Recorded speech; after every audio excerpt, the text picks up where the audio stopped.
안녕하세요. CCTV입니다. 네, 오늘은 예고드린 대로 파이버 케이블에 관한 이론과 테스트 방법, 그리고 올바른 테스트를 했을 때 어떻게 결과를 분석하는지를 알려드릴 거고요.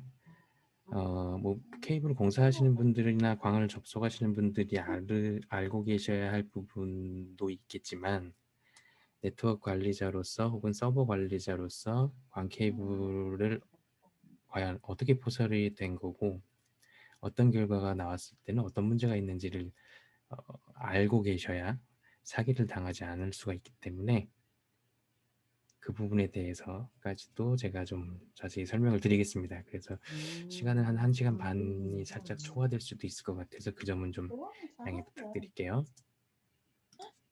네, 케이블이 이렇게 억세스 플로우 밑으로 흔히 들어가긴 하는데, 광 케이블은 상단 배선을 통해서 대부분은 트레이를 타고 안전하게 이동을 하기 때문에 케이블이 억세스 플로우 밑으로 내려가는 현장은 사실은 많이 없으실 거예요. 네, 제가 분석을 했습니다. 자, 그러면 두 번째 세션을 시작하겠습니다. 간단하게 아젠다를 설명을 드리면, 파이버 옵티컬이라고 하는 F 케이블에 대한 이론, 흔히 그냥 광 케이블이라고 편하게 표현을 하겠습니다. 광 케이블에 대한 부분은 카퍼와는 다르게 중요한 안전을 좀 지켜야 될 부분들이 있습니다. 그래서 그 안전 정보를 먼저 알려드리고, 그 다음에 광 케이블에 대한 구조나 광 케이블에 대한 용어들, 그 다음에 요즘에 한창 핫한 40G, 100G에 사용되는 MP와 OM5에 대한 기술 설명, 그 다음에 바이다이라고 하는 또 다른 기술에 대한 설명, 그 다음에 광 케이블은 아시겠지만 멀티모드와 싱글모드 두 가지로 나눠지기 때문에 이 두 가지의 특성을 좀 알고 계시면 작업을 할 때거나 어떤 용도로 무엇을 선택하실지에 대한 결정을 하실 수가 있어서 그 부분을 좀 설명을 드릴 거고요. 광 케이블의 종단 처리가 되는 커넥터의 구조와 특징들, 그리고 네트워크 장비나 서버의 광 케이블을 연결하기 위한 광 트랜시버를 사용을 하는데, 트랜시버 용어를 해석하시는 방법을 좀 어려워하셔서 그 부분을 좀 설명을 드릴 거고요. 그 다음에 가장 중요한 광 케이블에 대한 테스트 방법들을 설명을 드릴 겁니다. 그리고 마지막으로는 푸짐한 경품이 준비되어 있으니까 끝까지 꼭 들으시고 메모를 좀 잘 해주시기 바랍니다. 이 케이블 보셨죠? 저것도 하나 준비 있나? 네. 이 케이블이 광 케이블이고요. 이 아쿠아색이라고 하는 거는 OM5, OM3입니다. OM3고 대부분 이제 흔히 쉽게 이제 10G를 지원하는 광 케이블이라고들 많이 알고 계십니다. 이 아쿠아색은 OM3가 사용하는 표준 컬러고요. 지금 보이시는 이 커넥터들은 LC라는 타입의 커넥터입니다. 다발로 엄청나게 많은 케이블을 사용을 하고 있네요. 보이시죠? 광 케이블에도 이 피복에 보시면 인도형 라이저 등급, 난연 등급입니다. 케이블이고 6코어가 들어있다는 거예요, 안에. 이 뒤쪽으로 보면은 아마 OM3라는 용어, 그리고 이 광 케이블의 코어 직경 50 마이크론이라는 것들이 프린팅이 되어 있을 건데, 일단 색깔만 봐도 바로 알 수 있는 게 이제 광 케이블의 특징입니다. 그리고 노란색은 싱글 모드라고 하는 타입의 피복 자켓 색상이라고 보시면 됩니다. 네, 그러면 이제 광 케이블에 대한 이론을 시작해 보겠습니다. 자, 중요한 안전 정보라고 제가 아까 설명을 드렸죠. 광 케이블 작업하시는 분들은 그렇진 않아요. 근데 네트워크 장비를 다루시는 분들은 이게 광이 지금 나오고 있는 건가 하고 광 코어를 눈으로 보십니다. 혹은 광 케이블을 연결 안 한 상태에서 트랜시버를 눈으로 막 봐요. 이렇게 살짝 막 이렇게 보시죠. 보일까봐. 근데 광코의 빛은 절대 눈으로 볼 수가 없습니다. 왜냐하면 눈으로 볼 수 없는 가시광선을, 그러니까 눈으로 볼 수 있는 가시광선 영역을 사용하지 않거든요. 적외선을 사용합니다. 네, 그거는 다음 장에서 보여드릴 거고, 이 광 케이블은 무조건 광이 나오고 있다라고 생각을 하셔야 돼요. 그래서 위험한 게 이제 그 렉의 대부분 이제 뭐 42U, 45U의 렉을 사용하는데 가장 상단에 FDF 함체를 마운트합니다. 그러면 그 FDF 함체가 덮개가 대부분 되어 있어요. 혹은 덮개를 열어도 더스트 커버라 그래서 먼지막이라고 하는 하얀색 혹은 검정색 고무로 막아놨습니다. 물론 먼지를 안 들어가게 하는 효과와 덮개는 광 커넥터 끝단을 보호하는 효과긴 한데, 그것보다 더 중요한 거는 커넥 그 아답터, 광 FDF의 아답터에서 빛이 무조건 나오고 있다고 생각을 하셔야 되거든요. 그 빛을 막아주는 역할이에요. 사람 눈높이기 때문에 FDF가 여기 보시면 보호캡이 없는 FDF 앞에는 절대 서 있지 말라고 합니다. 그 이유가 빛이 노출되기 때문에 눈이 빛에 노출됩니다. 그러면 영구적으로는 시력을 손상시킬 수가 있어요. 절대 보시면 안 되고요. 어느 분은 이런 말도 합니다. 이 파장이 케이블이 길이가 길면 파장이 약해져서 눈으로 볼 수 있대요. 무슨 말입니까 이게? 안 됩니다. 절대로. 파장은 약해진다고 해서 눈으로 볼 수 있는 게 아니고요. 눈으로 보면 무조건 시력이 손상됩니다. 그래서 팁으로 우리가 이제 눈 말고 카메라 있죠. 핸드폰 카메라. 핸드폰 카메라는 우리가 볼 수 없는 파장의 영역을 촬영을 할 수 있기 때문에 핸드폰 카메라로 광 트랜시버를 비춰보면 하얀색 빛이 보이긴 해요. 근데 어느 분은 이제 빨간색 불을 봤다. 빨간색 불을 보셨다면은 아마도 그 가시광선을 쏘는 레이저가 있거든요.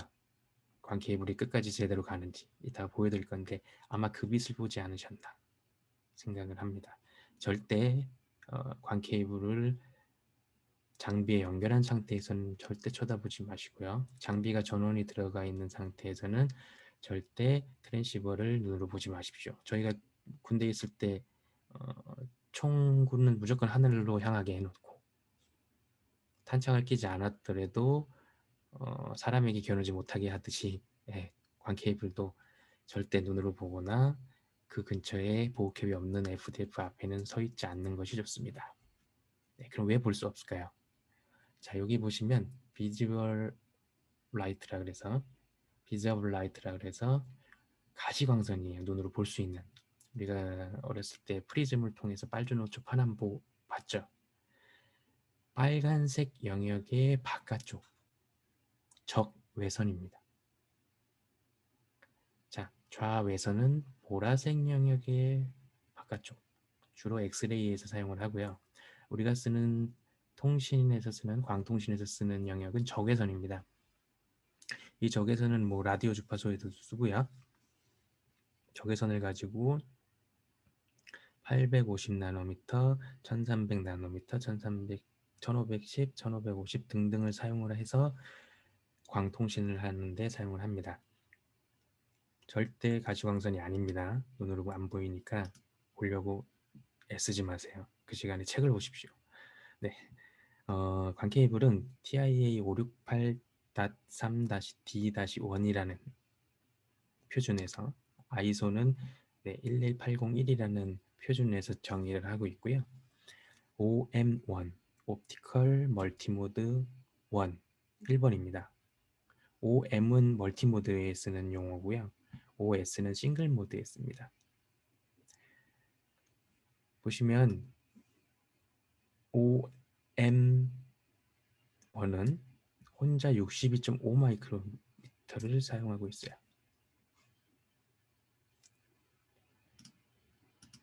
네, 잠시만요. 슬라이드가. 네, 62.5 마이크로미터를 사용을 하고 있고요. 나머지 OM2부터 OM5는 50 마이크로미터를 사용을 합니다. 그리고 싱글 모드는 아주 작은 9 마이크로미터를 코어 직경으로 사용을 합니다. 이 OM1과 OM5 사이에는 코어 직경의 크기의 차이도 있겠지만 모달 밴드위드라는 데이터를 전송하는 데 아주 중요한 대역폭의 차이가 아주 크게 납니다. 이 대역폭은 뒤에서 또 설명을 드릴 거예요. OM1부터 OM5가 있구나. OM1만 62.5네를 알고 계셔야 돼요. OM1과 OM2, OM3를 혼용하시게 되면 문제가 발생되기 때문에 이 숫자를 잘 기억하고 계시기 바랍니다.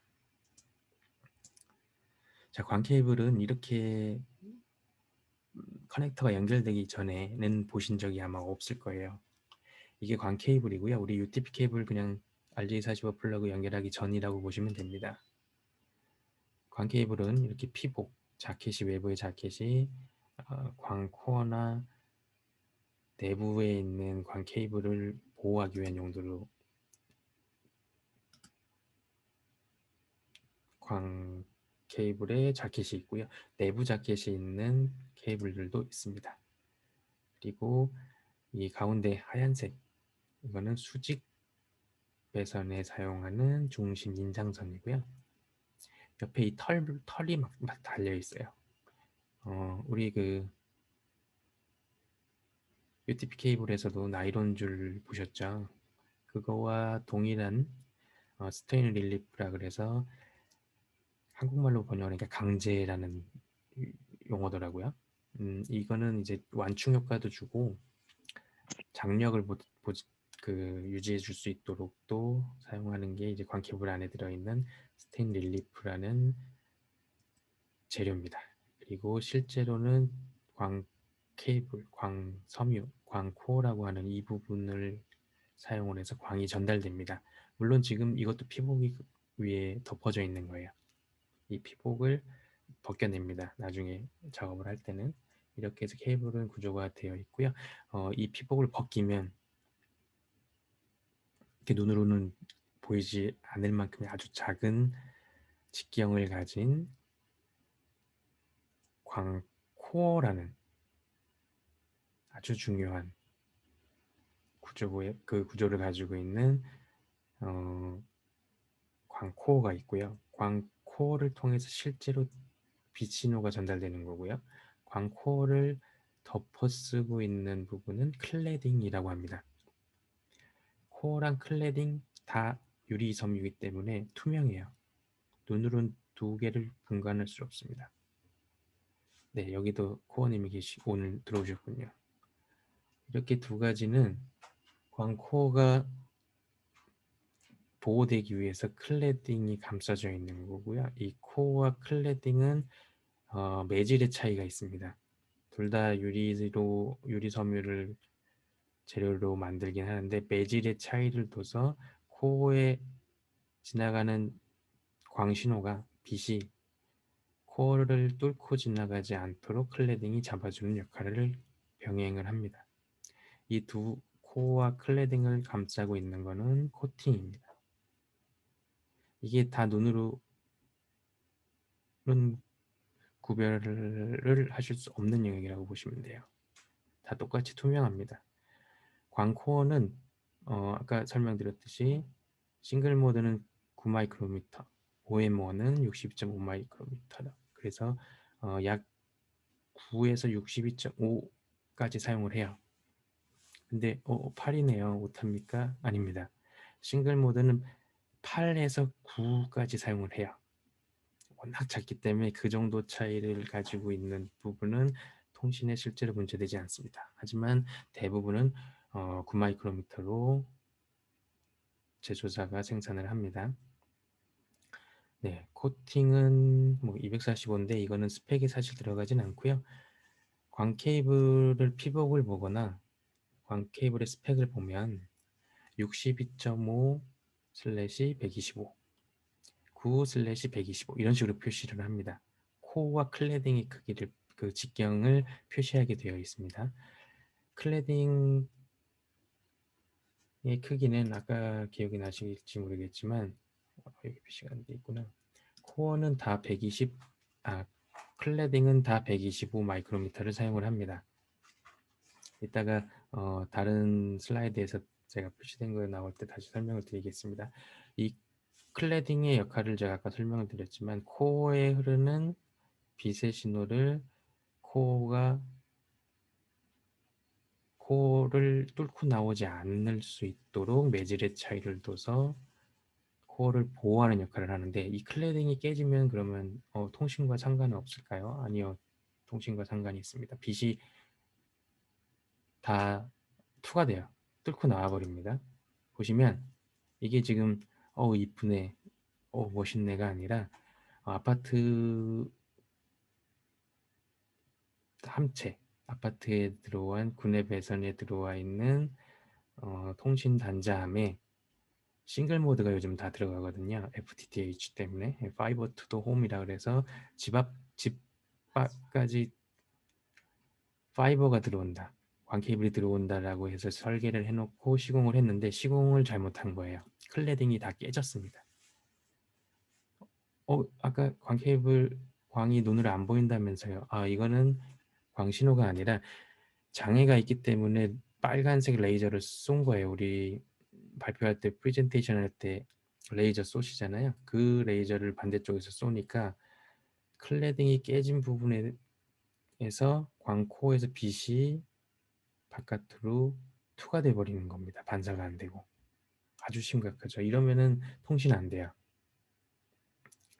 이거는 제가 내전딱 카페에서 이렇게 발췌해 왔는데 아주 심각한 정도로 케이블을, 이 정도면 어떻게 한 거냐면요. 손에다가 붕대 말듯이 돌돌 말아서 케이블을 쭉 당긴 거예요. 어딘가 걸려서. 그렇게 됐기 때문에 이게 돌리는 상태에서 힘을 주니까 클레딩이 깨져버린 겁니다. 아주 심각하죠. 자,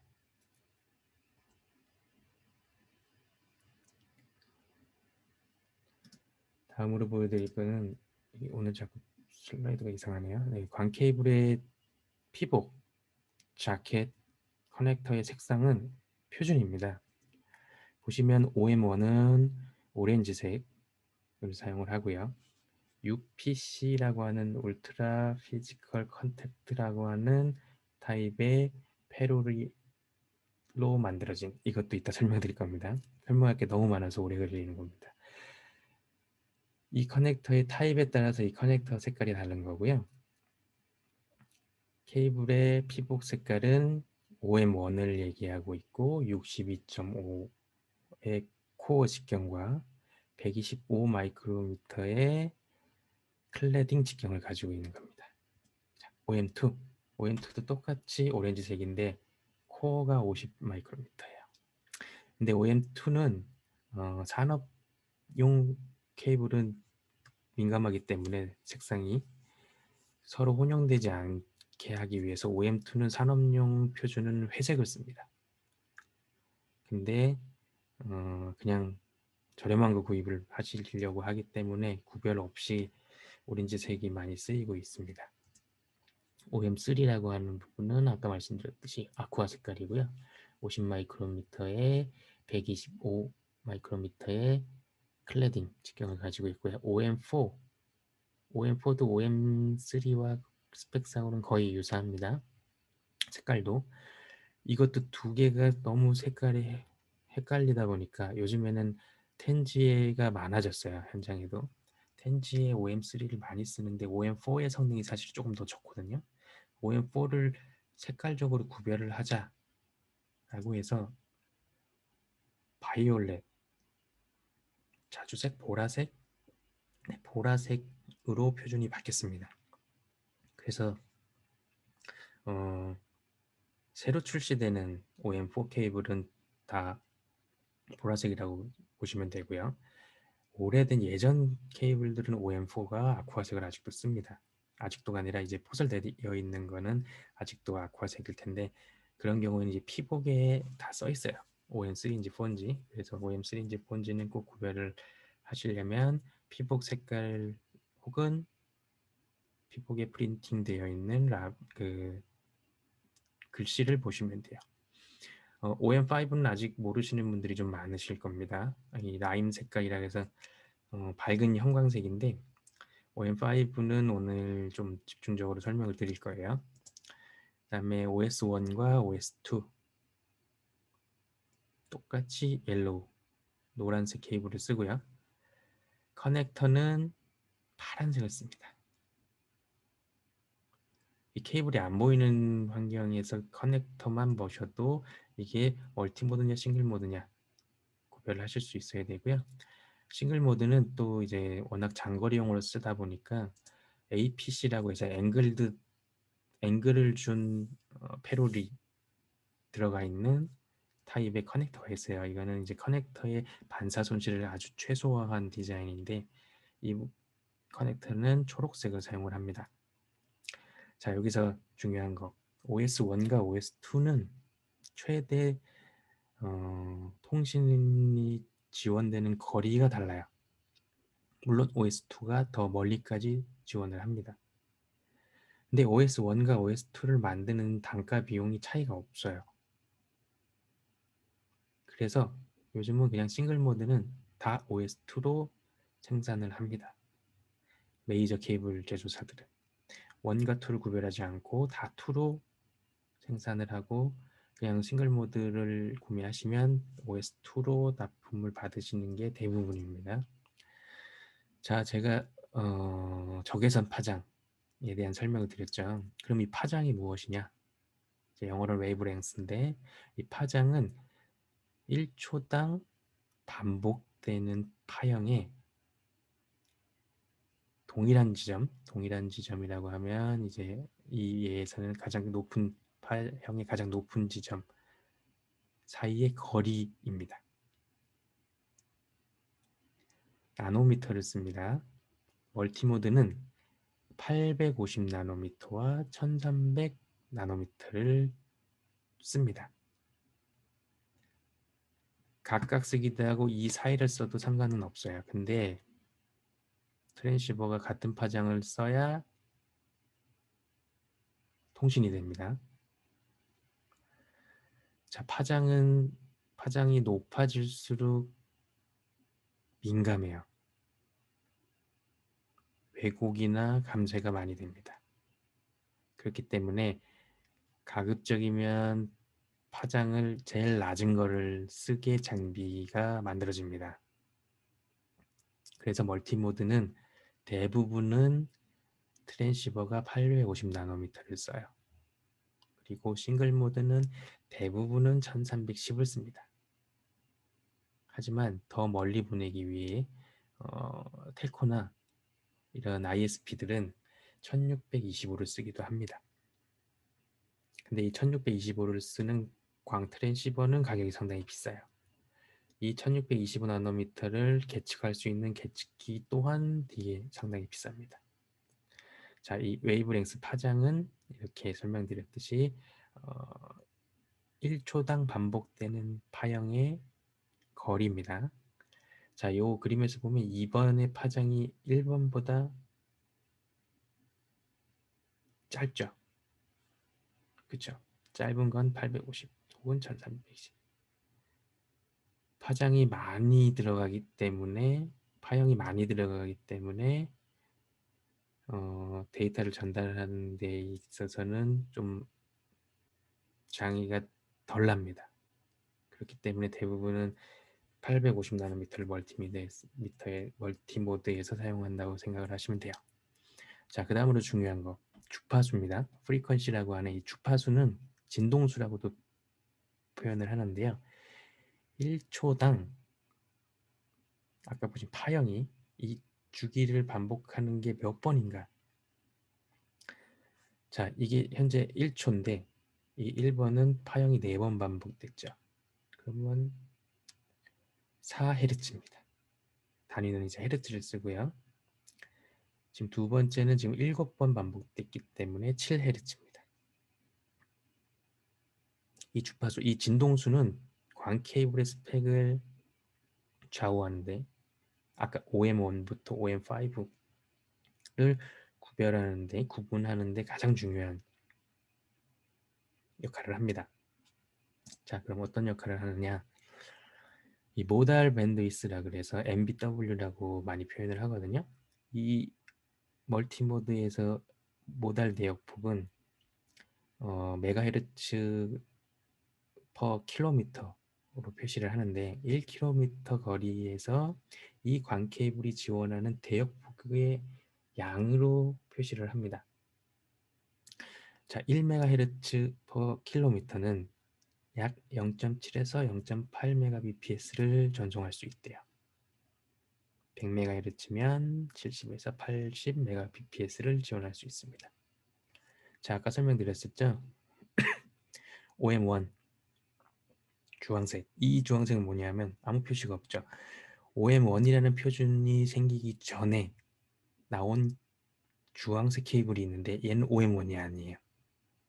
뭐 물론 그 정도의 케이블을 보실 연배들은 지금 안 계시긴 한데 OM1이 아무 피복에 OM1이라는 글씨가 없다면 OM1이 아닌 아주 고려 시대에나 썼던 그런 케이블 타입입니다. 모달 대역폭이 160MHz밖에 안 돼요. 그러면 보시면 속도가 약 한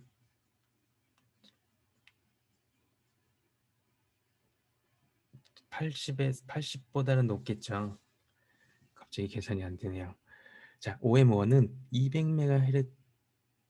200메가의 모달 대역폭을 가집니다. 200MHz per 킬로미터. 그렇기 때문에 OM1은 대부분은 100메가의 혹은 약 160Mbps를 지원을 한다고 보시면 돼요. 물론 원지에 사용을 하죠. 원지라 하면 아시겠지만 이제 UTP를 보면 1000베이스-T 그리고 이 광 케이블에서는 이제 OM1, OM2까지가 대부분은 원지를 사용을 합니다. 근데 아까 말씀드렸듯이 OM3, OM4가 텐지를 주로 사용을 하지만 OM1이 텐지를 지원하지 않지는 않아요. 지원합니다. 다만 이 모달 대역폭 때문에 거리가 짧아요. 자, 제가 아까 말씀드린 이 200MHz per 킬로미터가 약 160Mbps라고 설명을 드린 거는 모달 대역폭은 킬로미터당입니다. 그리고 OM2는 이제 500 모달 대역폭을 가지고 있고요. 자, OM3가 2000이나 되는 상당히 높은 모달 대역폭을 가지고 있기 때문에 텐지를 330m까지 지원을 하거든요. 이게 광 케이블이 거리가 달라지는 이유가 이 모달 대역폭이 줄어들기 때문에 그래요. 이제 OM1, 그러니까 OM3에 비해 OM1이 모달 대역폭이 낮기 때문에 대부분은 1km나 뭐 500m나 이렇게 장거리를 사용하시기 때문에 텐지를 다 사용하지 못해서 대부분 원지로 표현을 합니다. 하지만 텐지를 사용할 수 있고요. 그 부분도 이따가 설명을 다시 드릴 거예요. OM5는 OM4와 지금 보면은 모달 대역폭이 동일하죠. 근데 어떻게 얘는 백지를 사용을 할 수 있을까요? 네, 그것도 이따 설명을 드릴 겁니다. 이런 지금 OM4의 바이올렛 색상 예를 들어 드리면 이렇게 OM4는 FDF에도 이런 아답터들이 색상 자체가 바이올렛 색상을 쓰는 FDF들을 현재 많이 사용을 하고 있습니다. 모달 대역폭은 그냥 쉽게 이해를 하시려면 멀티모드에서 1km 거리의 광 케이블이 지원하는 대역폭을 양으로 표시해 놓은 거라고 생각을 하시면 돼요. 상당히 중요한데 이걸 외우고 있으실 필요는 없고 모달 대역폭이라는 게 있구나. 모달 대역폭을 보시면 850 나노미터일 때 OM3는 2000, OM4는 지금 4700이 찍히죠. 이러한 계산 수식에 의해서 나오는 건데 우리가 그럼 수식까지 알 필요는 없고요. 850 제가 아까 설명드렸듯이 850 나노미터를 가장 많이 쓴다. 850 나노미터일 때 보시는 그래프대로 모달 대역폭이 가장 좋습니다. 가장 효율적이에요. 그렇기 때문에 850 나노미터를 광원으로 많이 씁니다. 물론 광 케이블을 다르게 만들면 원하는 파장이 에서 모달 대역폭이 제일 잘 나오게 만들 수 있어요. 하지만 850 나노미터의 파장이 다루기가 쉽고 광원을 만들기에 가격이 저렴하기 때문에 여러 가지 원인에 의해서 850 나노미터를 주로 쓰게 된 겁니다. 자, 여기서 보시면 이제 이 분산과 손실은 이따 잠깐 설명을 다시 드릴 거고요. OM1부터 OM5가 지원하는 모달 대역폭 850 나노미터를 주로 쓰기 때문에 아까 설명드렸던 부분들과 지원 거리가 여기 있죠. 자, 텐지 베이스 SR을 OM1과 OM2도 사용을 해요. 근데 33m, 82m 매우 짧죠. 거리가. OM3는 300m, 330m. 이거는 제가 다시 한번 확인해 볼게요. OM4 400m. OM5도 OM4와 동일합니다. 자, OM1과 2는 40G는 지원하지 않아요. 모달 대역폭이 낮기 때문에. 모달 대역폭이 2000에서 4700을 지원하는 OM3, OM4, OM5에서 440G를 지원을 합니다. 40G 베이스 SR4는 MPO라고 하는 타입이고요. 이따가 설명을 또 드릴 겁니다. 광 케이블에도 UTP 케이블처럼 감쇄라는 게 있어요. 어테뉴에이션. 신호가 줄어드는 거. 자, 카퍼 케이블에서 자연적으로 신호가 줄어드는 감소에 대한 손실은 삽입 손실이었죠. 광 케이블도 이 감쇄 때문에 신호가 자연적으로 낮아집니다. 이 손실된 파워의 단위를 이제 dB라고 하고요. 고유감쇄는 광코어가 가지고 있는 특성 때문에 생기는 감쇄고요. 외부 감쇄는 광 케이블을 꺾었다든가 광 케이블을 케이블 타이로 너무 꽉 조인다. 그렇게 되면 그거에 의한 외부에 의한 감쇄가 옵니다.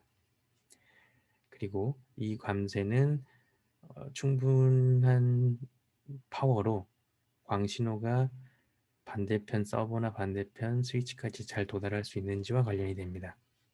그리고 한 가지 아셔야 될 건 이제 단위, dB 단위는 약 3dB 정도는 어느 정도가 파워가 감이 잘 없잖아요. 3dB 정도가 손실이 났다. 그러면 출발할 때 신호가 약 50%가량 광 파워가 줄어들었다고 생각을 하시면 돼요. 매우 많이 줄어든 겁니다.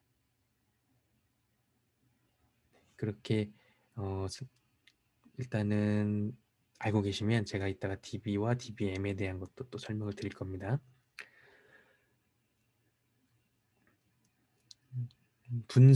분산은 신호의 펄스가 확산되는 거예요.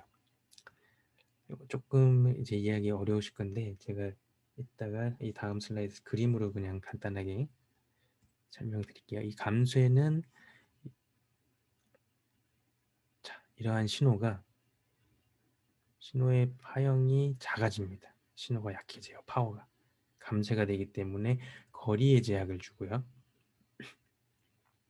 분산은 빛이 분산되는 것 때문에 이 대역폭의 파형이 일그러집니다. 여기 보시는 대로. 그렇기 때문에 속도가 낮아지는 요인이 되기도 해요. 분산 때문에, 빛의 분산 때문에. 이러한 것들은 모두 다 거리가 멀어질 때 발생을 합니다. 그렇기 때문에 광 케이블도 무제한으로 사용을 하시는 게 아니라 거리가 제한이 되는 겁니다.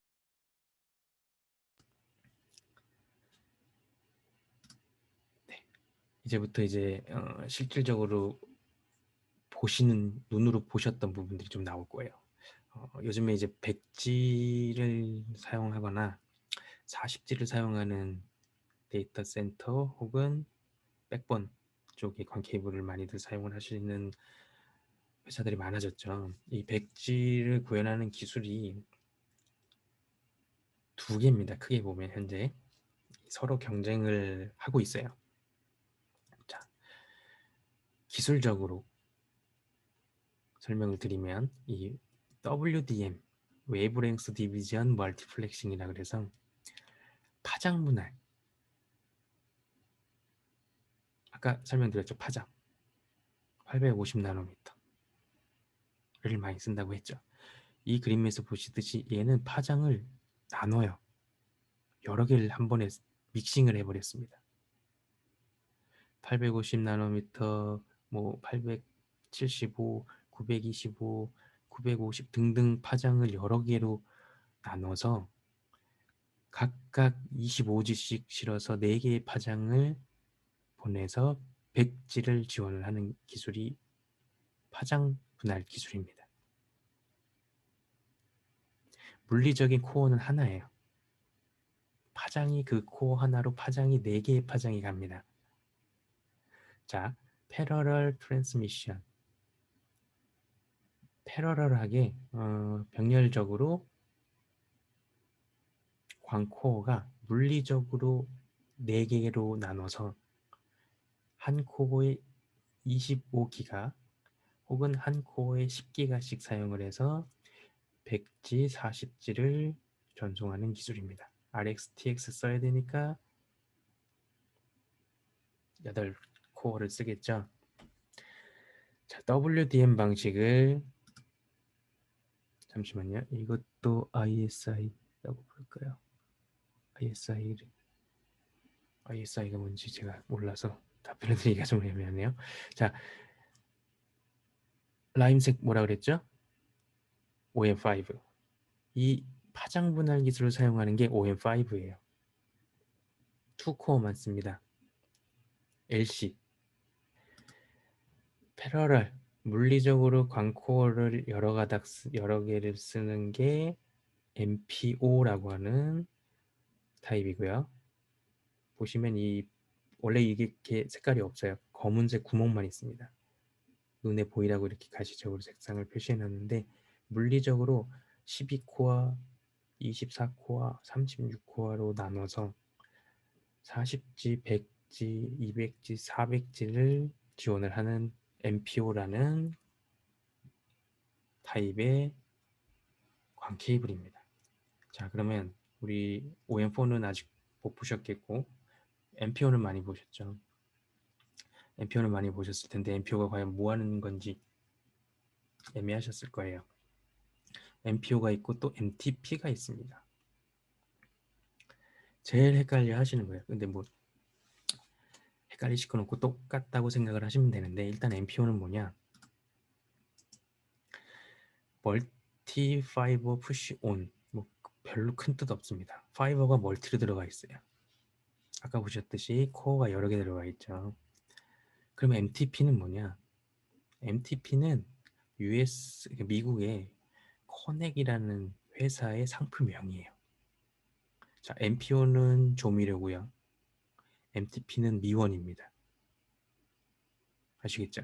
MPO는 라면이고 MTP는 신라면이에요. MPO는 이렇게 멀티플하게 파이버를 패러럴하게 나눠놓은 모든 케이블을 총칭하는 용어고요. MTP는 US 미국에 있는 코넥이라는 회사의 상표명인데 MPO인데 고성능이에요. 이게 무슨 말이야? 이따 설명을 드리겠습니다. MPO는 자 복잡하게 생겼죠? 5 포지션이 이게 가장 일반적인 12코어가 집적된 MPO입니다. MPO는 이렇게 핀 로케이션이라고 해서 핀이 나오거나 핀이 삽입될 수 있는 이러한 공간이 있고요. 이 핀에 꽂혀야 12코어가 포지션이 정확하게 맞아 떨어집니다. 그리고 키라는 부분이 업 되어 있어서 업 혹은 다운 두 가지 타입이 있는데 그걸로 이제 RxTX를 바꿔준다든가 우리 LC도 A, B 나눠서 RxTX 바꿔주잖아요. 마지막에는. 그렇듯이 이 MPO는 2코어가 아니라 12코어이기 때문에 아주 복잡한 구조로 여러 가지 조합을 가져야 합니다. 이 MPO 아답터 안에는 MPO 별거 없습니다. MPO 카세트를 뚜껑을 열어보면 MPO를 코어를 다 나눠서 LC로 다 바꿔놓은 거예요. 별거 없죠. 하지만 이 뚜껑을 뚜따를 하는 순간 케이블 제조사로부터 워런티가 종료됩니다. 이 코어를 만졌을 거라고 판단을 하는 거예요. 그래서 현장에서는 절대 이거 열어보지 마세요. 궁금해하지 마시고 그냥 이렇게 FDF 같이 생겼습니다. 이게 MPO예요. 자, MPO는 용어가 아까 말씀드렸던 이 키, 볼록 올라온 부분, 커넥터 키라고 하고요. 핀이 있는 애와 없는 애, 없는 애, 있는 애. 핀드, 언핀드. 핀드라고도 하고 메일이라고도 합니다. 수컷. 피메일이라고 하고 언핀드라고도 합니다. 암컷. 얘가 암컷이고 얘가 수컷이 아니에요. MPO는 핀이 나온 애와 핀이 안 나온 애를 가지고 메일과 피메일을 구별을 합니다. 자, 여기 보시면 이건 12코어가 집적된 MPO고요. 얘는 두 열로 24코어가 집적된 MPO입니다. 자, MPO, MPT, MTP인데 오타였구나. 네, 죄송합니다. MTP는 MPO의 단점을 보완해서 나온 고성능 코넥사의 자체 브랜드입니다. 보시면 이 핀이에요. 핀이 아까 그 구멍에 넣었다 뺐다 해줘야 되는데 MPO는 이게 종단면이 이렇게 꺾여져 있습니다. 일자로. 그렇기 때문에 반대편 피메일에 상처를 줘요. 그 부분을 동그랗게 마감을 해서 상처를 안 주고 마모되지 않도록 디자인을 했고요. MPO 커넥터에서 광 케이블 이게 플랫한 게 광 케이블이거든요. 그거를 이제 덮어 싸고 있는 스프링 용수철이 동그랗게 되어 있어서 이 광 케이블을 자꾸 누릅니다. 그래서 여러 번 뺐다 꼈다 하면 좀 손상이 될 수 있는 부분을 MTP는 용수철을 납작하게 해서 광 케이블을 건드리지 않도록 설계를 했어요. 초창기에는 MTP가 MPO보다 좀 가격이 비쌌습니다. 근데 지금은 둘 다 비쌉니다. 네, 워낙 비싸서 큰 차이가 없어요. 가격이 이제는. 자, MPO, MTP가 모두 오타로 들어갔네요. 네, MPO는 아까 말씀드렸듯이 기본적으로는 RX, TX를 각각 4코어씩 해서 총 8코어를 사용해서 광통신을 하거든요. 그러면 보세요. TX1이 간 게 반대쪽에서 RX1이어야 되고 TX2에서 간 게 RX2여야 됩니다. 이걸 극성이라고 해요. 이게 섞이면 통신이 안 되겠죠. 그래서 지금부터 이제 좀 머리 아픈 아주 복잡한 걸 보실 거예요. MPO 패치 코드의 극성, 폴라리티는 타입이 표준에서 말하는 타입이 세 가지가 있습니다. 자, 12코어 기준이에요. 24코어나 36코어는 더 복잡해집니다. 12코어의 MPO 패치 코드의 타입 A면 1번 배열이 반대편 쪽 1번으로 갑니다. 한번 꼬아줬어요. 다이렉트가 아니라. 자, 타입 B는 1번이 반대편 12번과 매칭이 됩니다. 역으로 바뀌죠. 타입 C는 2코어씩 바뀌어요. 1, 2, 2, 1, 3, 4, 4, 3. 자, 이 배열이 아까 보셨던 이 MPO 카세트의 배열과 아주 중요합니다. LC 커넥터를 어떤 데다 꼽아야 될지가 저러한 극성에서부터 시작이 되거든요. 자, 이게 ABC 타입이 표준이고요. 코닝이라고 하는 이제 미국의 원천 기술을 가지고 있는 코닝사가 처음에 MPO를 나왔을 때는 이러한 아주 규칙성 없는 1번, 1번, 2번, 3번, 3번, 5번 이런 타입으로 생산을 했었어요. 근데 이게 워낙 많이 미국에 깔려 있기 때문에 이것 또한 미국에서는 알고 계셔야 하는 스펙인데 한국에서는 A, B, C 타입을 알고 계시면 됩니다. 이 A, B, C 타입에 따라서 통신이 조합을 잘못하면 통신이 안 돼요. 자, 이 키 아까 보였던 키 업 이쪽은 키 다운 핀드 without pin unpinned 한쪽이 핀이면 무조건 반대쪽은 un핀이어야 되거든요. 거기다가 키가 업이냐 다운이냐에 따라서 이 사이에 끼는 아답터가 홈이 달라집니다. 자, 타입 B를 고정할 때는 둘 다 키가 위로 올라갔네요. 아답터도 둘 다 위에 홈이 있어야겠죠. 자, 우리가 40G 서버와 40G 스위치를 물론 직결해서 MPO 대 MPO로 바로 연결하는 경우도 있지만 MPO 카세트를 써서 MPO FDF를 보통은 사용을 합니다. 자, 여기서 FDF를 왜 쓸까요? FDF는 광 분배함입니다. 광 케이블을 약 50m, 100m를 포설을 해야 하는데 100m를 한 번에 포설해 놓으면 이동 변경을 하기가 어려워요. 그래서 렉의 FDF까지는 미리 약 8, 90m 포설을 해 놓고 FDF에서 서버나 스위치까지는 UTP 패치 코드와 마찬가지로 광 패치 코드로 패칭을 해주는 겁니다. 광은 OJC라 그래서 옵티컬 점퍼 코드라는 말을 많이 쓰는데 결국은 패치 코드랑 똑같은 거예요. 자, 이 타입 A와 타입 B를 섞는 방법을 메소드 A라고 하고요.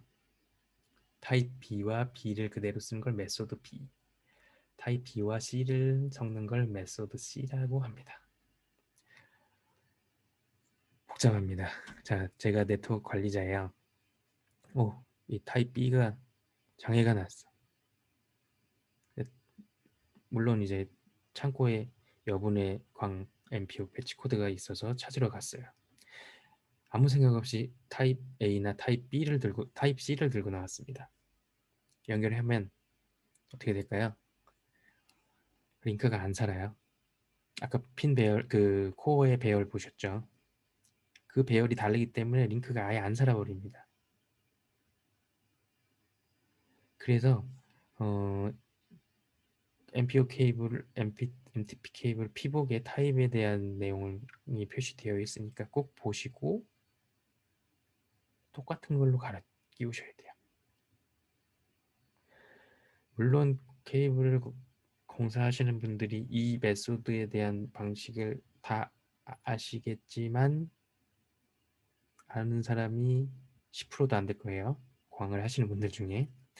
이 부분은 뭐 이미 포설된 후에는 크게 신경을 쓰지 않으셔도 되지만 장애가 났을 때는 동일한 타입의 MPO 패치 코드로 교체를 하셔야 된다는 걸 꼭 기억하시기 바랍니다. 이게 MPO 케이블입니다. 12코어가 집적되어 있기 때문에 당연히 가격이 비싸겠죠.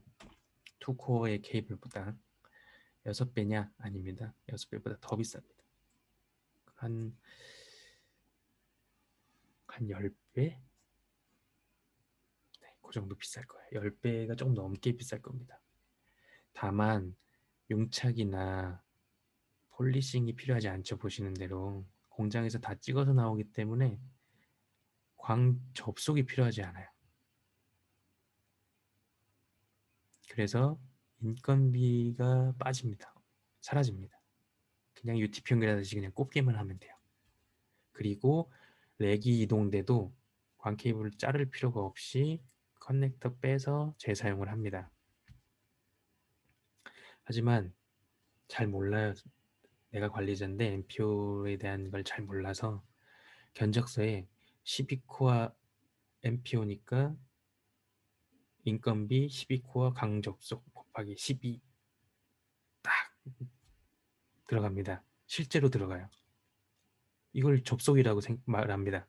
접속 아니죠. 커넥터만 꼽는 건데 견적서를 혹시 MPO 공사가 포함된 견적서를 받아 놓으신 게 있거나 앞으로 받으실 거면 인건비에 얘네들이 MPO 커넥터를 연결하는 거를 광 접속 비용을 넣는지를 꼭 확인하시기 바랍니다.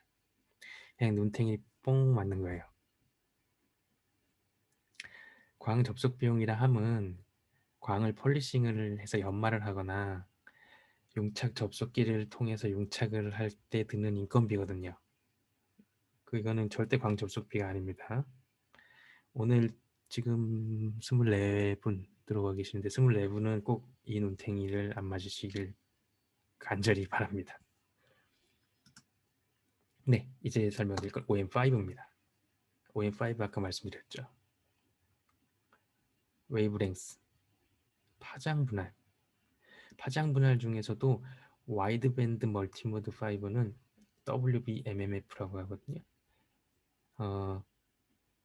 그 파장을 넓게 분할했어요. 근데 그 넓게 분할한 중에도 파장이 낮은 애들. 아까 제가 설명드렸죠. 850나노미터일 때가 밴드 모달 대역폭이 가장 좋아요. 그리고 이 표에서 보시면 어테뉴에이션 감쇄가 가장 적습니다. 파장이 길어질수록 감쇄가 세지네요. 이건 거리당 감쇄입니다. 거리가 지나가면 당연히 그렇게 되겠죠. 보시면 하나, 둘, 셋, 네 개의 파장을 써요. 850, 880, 910, 940. 자, 이 OM5는 콤스코프라는 케이블 제조사가 만들어서 표준을 만든 거예요. 이 콤스코프가 이따가 또 나오겠지만 이 광에 대해서 원천 기술은 물론 코닝이 가지고 있긴 한데 새로운 걸 좀 만들어서 재미를 좀 많이 보는 회사입니다. 자, 이 850부터 940나노미터까지 4개의 파장에 각각 225기가를 사용을 해서 백지를 지원을 해요. 파장이 4개씩 광 케이블 한 코어를 통해서 이동을 해서 다시 디먹스를 통해서 파장을 분할한 다음 25기가씩 풀어서 백지를 해석을 합니다. 이게 OM5예요.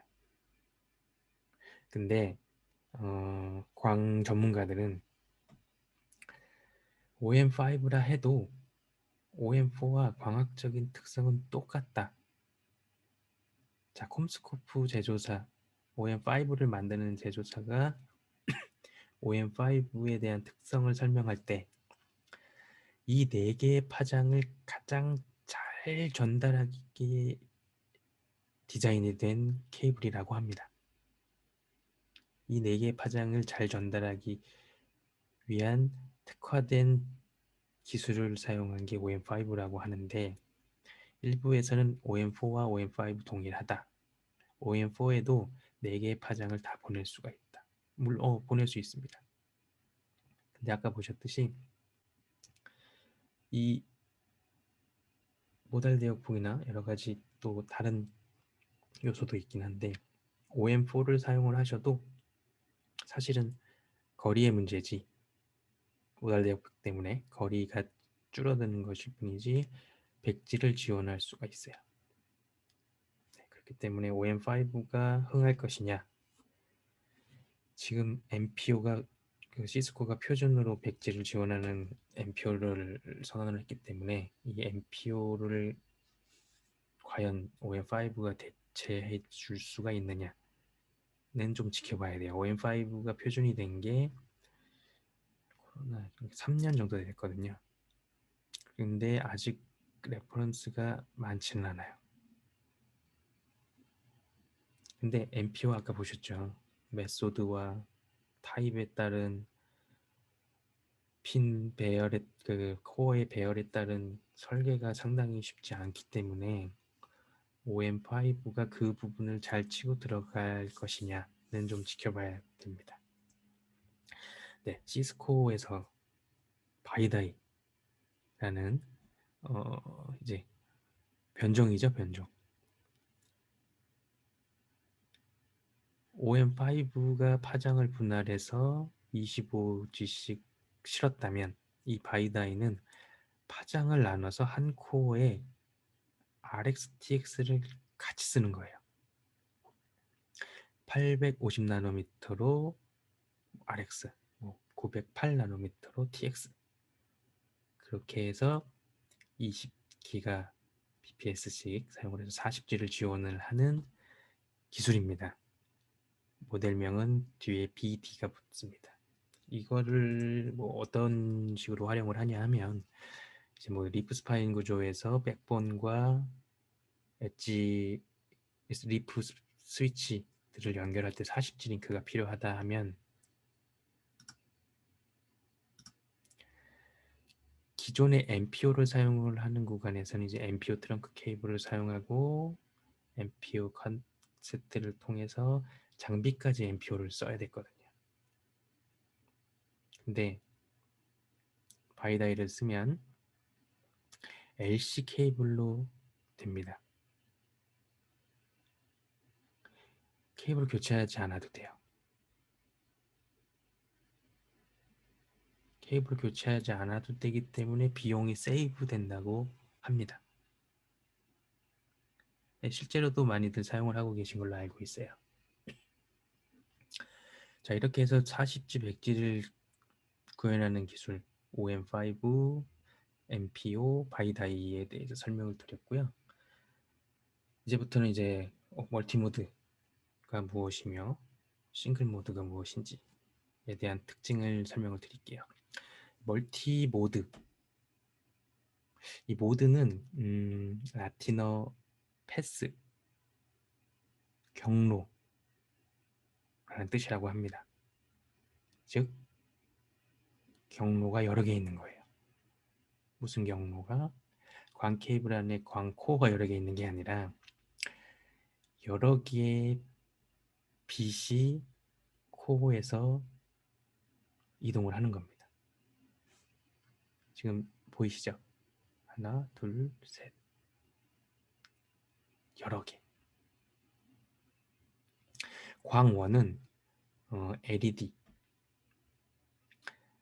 사용을 하고요. 흔히 백셀이라는 걸 혹은 LED를 많이 씁니다. 우리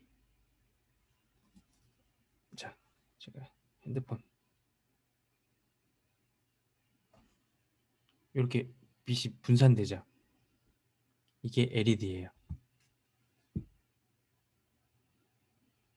프레쉬 LED입니다. 광코어의 빛을 이런 분산되는 빛을 쏴요. 그런 빛이 눈에 보이진 않지만 이 LED는 퍼진 빛들이 서로 반사를 통해서 전달이 됩니다. 그래서 멀티모드예요. 빛이 여러 개예요. 그러니까 일직선상으로 가는 애와 반사돼서 가는 애에 대한 속도 도달 시간의 차이가 좀 생기겠죠. 그래서 싱글 모드에 비해 멀티 모드가 지원되는 대역폭이 작고 속도에 대한 제한들이 있습니다. 지연이 발생하기 때문에. 멀티모드는 광원이 LED예요. 쉽게 프레시 등이라고 보시면 돼요. 그 빛이 여러 개의 경로로 반사돼서 이동을 하는 겁니다. 자, 싱글 모드 9 마이크로미터 코어를 가지고 한 개의 경로. 우리 아까 그 빨간색 클레딩 깨진 빨간색 불빛 기억하시죠? 우리 그 발표자가 발표할 때 쓰는 레이저 빨간색 한 점만 딱 찍히죠. 그겁니다. 광원이. 실제로 광원을 레이저로 사용을 합니다.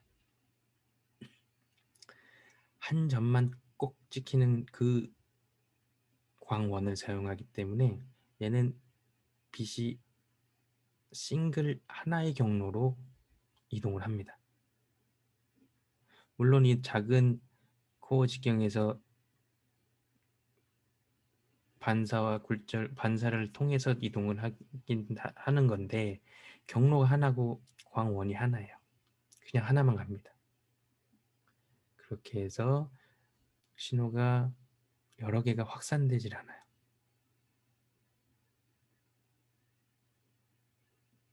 네, 지금 싱글 네, 바이다이 많이 사용하시죠. 근데 확장성을 고려한다면 MPO를 미리 포설해 놓으시는 것도 상당히 좋은 방법입니다. 자, 이렇게 싱글 모드와 멀티 모드는 광원의 차이에 따라서 이름이 붙여진 거라고 생각을 하시면 돼요. 자, 이렇게 싱글 모드 빛이라고 생각을 하시면 싱글 모드가 코어를 만나면 이렇게 굴절이 이런 식으로 돼서 광 케이블을 통해서 장거리까지도 전송이 되는 겁니다. 이게 지금 꺾였다고 해서 멀티 모드가 아니고요. 싱글 모드 광원을 쏜 거라고 생각을 하시면 돼요. 자, 이걸로 비교를 해드릴게요. 싱글 모드는 이렇게 거의 직진성을 가지고 가는 반면 멀티 모드는 코어 직경도 크고 빛이 분산돼서 출발을 하기 때문에 도달하는 속도도 조금씩 다르고 많이 반사가 됩니다. 그래서 거리상으로도 한계가 있다고 생각을 하시면 돼요. 자, 아까 설명드렸던 OM1 62.5 마이크로미터와 OM2, OM3, OM4, OM5 50 마이크로미터를 서로 혼용하면 어떻게 될까요? 코어가 만나는 이 커넥터가 만나는 부분에 코어의 직경이 다르기 때문에 이러한 공간이 생겨버립니다. 이러한 접속 지점에서 경로의 클레딩을 뚫어서 나가는 손실들이 발생하기 때문에 통신이 제대로 되지 않아요. 이 혼용을 했을 때 나오는 손실은 약 4dB, 엄청나죠. 아까 3dB 정도가 50% 정도가 줄어든 거라고 하면 4dB는 뭐 50% 이상으로 줄어든다고 보시면 돼요. 커플링 손실이라고 하고요. 누가 이렇게 섞었을까요?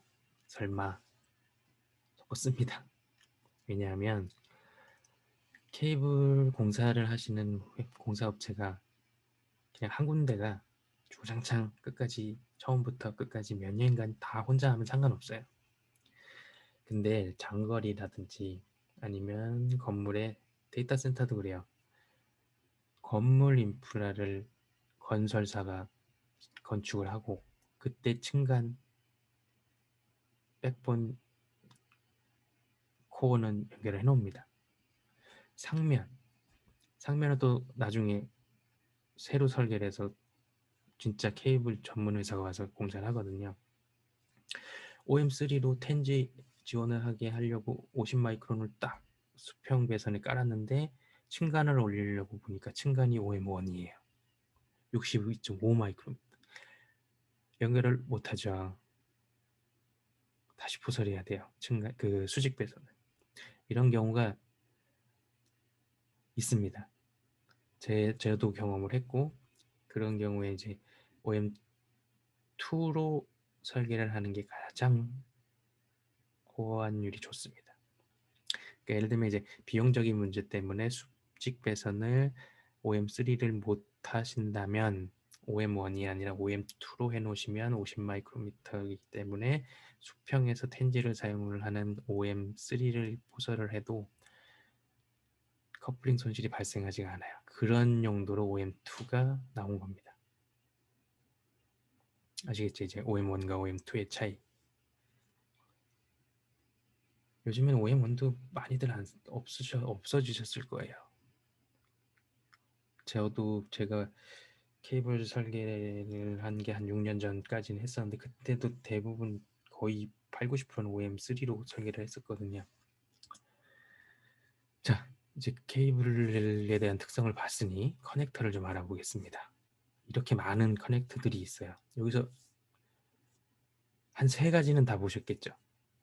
SC, LC, MPO. MPO는 아까 보셨고, LC는 첫 장에 다발로 보셨고, SC는 사실 못 보셨을 수도 있어요. 데이터 센터 쪽만 계신 분들은. 근데 아직도 건물에는 SC를 많이 씁니다. 아파트도 SC죠. 자, SC는 무슨 약자일까요? 스탠다드 커넥터. 표준입니다. 스탠다드 커넥터인데 이게 NTT 아시죠? 일본 NTT에서 디자인한 거예요. 3개 빼고 다 봤으면 와우, 잠깐만, 대단하신데.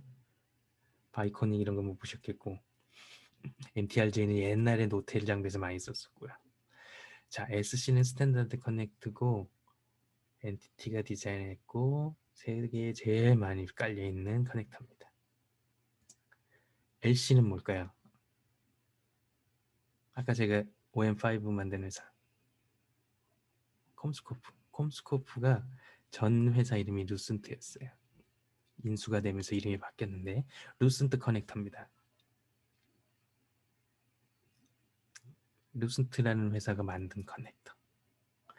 자, SC는 일반적인 FDF의 원유에 12포트를 쓸 수가 있어요. LC는 24포트를 씁니다. 커넥터가 작기 때문에 SC의 2배로 실장을 할 수가 있어요. 그래서 LC가 상당히 많이 사용을 하고 있고 앞으로도 많이 사용을 하게 될 건데, 초창기에는 이 루센트 회사가 특허권을 가지고 있어서 루센트를 제외한, 지금의 콤스코프입니다. 루센트를 제외한 다른 회사들은 다 로열티를 내고 생산을 하기 때문에 가격이 루센트보다 비쌌습니다. 알카텔, 루센트 맞습니다. 인수했기 때문에. 네, 그 루센트가 케이블로 따지면 이제 어바이어로 갔다가 어바이어에서 AT&T가 인수했다가 AT&T에서 콤스코프라는 회사가 인수한 겁니다. 지금 콤스코프가 와이파이 제조사인 루커스를 인수했죠. 네, 그런 식으로 일단은 그런 역사는 있고요. 루스트 커넥터는 현재는 특허가 종료돼서 로열티를 내지 않기 때문에 가격적으로는 벤더마다 차이는 크게 나지 않을 거예요. 그렇게 보시면 됩니다. 그 다음에 ST나 FC 타입은 스크류 돌려요. 그래서 꽉 낍니다. 그렇기 때문에 진동이 많은 산업 현장에서 주로 쓰고요. 이 FC는 열차, KTX나 이런 데도 사용을 합니다. 네. 자, 이 커넥터의 구조를 보면 이 빨간 게 광 케이블이에요. 피복을 벗긴. 뭐 부츠는 아실 거고, 클림핑 링은 이 케이블과 이 페롤이라고 하는 부분을 좀 잡아주는 역할을 하고요. 페롤이 중요합니다. 우리가 광 광 커넥터를 딱 보시면 하얀 부분 있죠.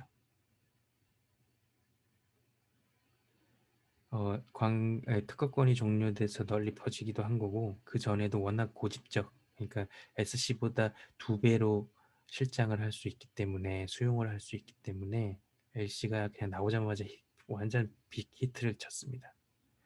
자, 이 페룰이 이 하얀 게 페룰이에요. 이 페룰의 광 케이블의 광코어와 클래딩이 딱 만나서 여기가 절단을 하거든요. 절단을 할 때 이게 어느 정도 이제 유리의 특성을 가지기 때문에 아무리 날카로운 칼로 잘 잘라내도 단면이 고르지가 못합니다. 깨집니다, 살짝. 그렇기 때문에 그 깨진 영역을 이 검은 판이 연마가 되는 아주 한마디로 아주 고운 사포라고 보시면 돼요. 페로를 이 검은 부분에 살짝 닿게 이러한 기구를 써서 올려놓고 팔자를 그리면서 연마를 해줍니다. 이게 폴리싱이에요. 광 커넥트 종단하는 방식이 2가지입니다. 폴리싱, 연마.